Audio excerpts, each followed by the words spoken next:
ہاں پھر سن لو کہ ہم نے موسیٰ کو کتاب عنایت کی تھی تاکہ ہم ان لوگوں پر جو نیکوکار ہیں نعمت پوری کر دیں، اور اس میں ہر چیز کا بیان ہے اور ہدایت ہے اور رحمت ہے، تاکہ ان کی امت کے لوگ اپنے پروردگار کے روبرو حاضر ہونے کا یقین کریں۔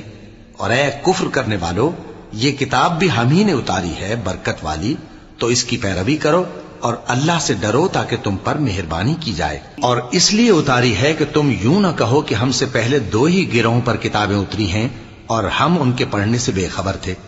یا یہ نہ کہو کہ اگر ہم پر بھی کتاب نازل ہوتی تو ہم ان لوگوں کی نسبت کہیں سیدھے رستے پر ہوتے۔ سو اب تو تمہارے پاس تمہارے پروردگار کی طرف سے دلیل اور ہدایت اور رحمت آ گئی ہے،